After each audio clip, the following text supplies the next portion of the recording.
আজকে মাহফিলের পরিবেশগুলো নষ্ট হয়ে গেছে তিন শ্রেণীর মানুষের জন্য। একটা হলো বক্তা। এখন বক্তারা অধিকাংশ সিনেমার গান 3 ভাগের 2 ভাগ মুখস্থ করে ফেলেছে। স্টেজে উঠে গান, নাচ, নাটক, উল্টো পাল্টা সব এখন বক্তারা করে। এইগুলা করে জ্ঞান অর্জন এবং জ্ঞান বিতরণের যে বিশাল একটি ক্ষেত্র এই মাহফিল, সেটা এখন নষ্ট হতে বসেছে।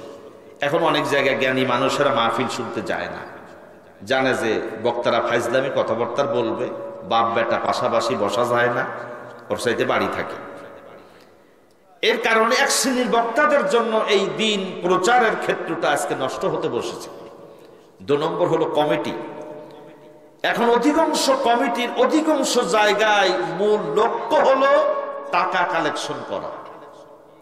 হোক বক্তা বক্তব্য দিতে পারুক না পারুক, লোক যা আসুক আসুক, না আসুক না আসুক, মূল দরকার টাকা।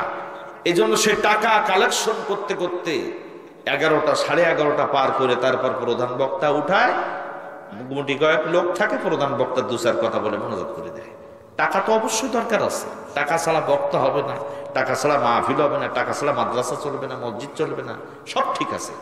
কিন্তু সেটা একটা লিমিট সময়ের মধ্যে আদায় করে আলোচনার পরিবেশ ঠিক করা দরকার।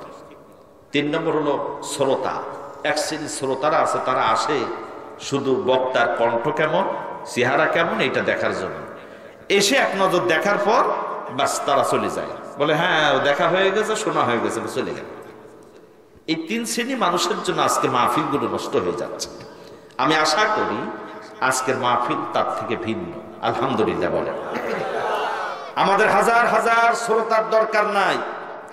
কোরআন বোঝার জন্য, শোনার জন্য 10 জন শ্রোতা হলে সেটাই যথেষ্ট। এজন্য আমি আশা করি আপনারা উঠবেন না, নড়াচড়া করবেন না, একেবারে প্রয়োজনীয় ছাড়া উঠবেন না।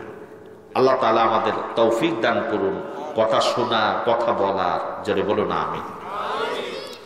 আজকে আমরা সূরা আনআম 152 নম্বর আয়াত, আপনারা এটাকে চুজ করেছেন। আলহামদুলিল্লাহ, আপনাদের কমিটিকে ধন্যবাদ। কমিটি নিজেরাই এটাকে চয়েস করেছে। আয়াতটি এমন একটি আয়াত ওনারা চয়েস করেছেন, একটা আয়াত দিয়ে 5 দিনের একটানা মাহফিল চালানো সম্ভব। সুবহানাল্লাহ, একটা কত বড় গুরুত্বপূর্ণ আয়াত। চলুন আমরা আয়াতের কাছে যাই, আল্লাহ তাআলা কি বলতে চাচ্ছেন। পারলে আমরা সবাই পড়ি। আউযু বিল্লাহি মিনাশ শাইতানির রাজীম। বিসমিল্লাহির রাহমানির রাহিম। ওয়ালা তাকরাবু মালাল ইয়াতীমি ইল্লা বিল্লাতি হিয়া আহসানু হাত্তা ইয়াবলুগা আশুদ্দাহ। وأوفوا الكيل والميزان بالقسط لا نكلف نفسا إلا وسعها وإذا قلتم فاعدلوا ولو كان ذا قربى وبعهد الله أوفوا ذلكم وصاكم به لعلكم تذكرون صدق الله المولانا العظيم।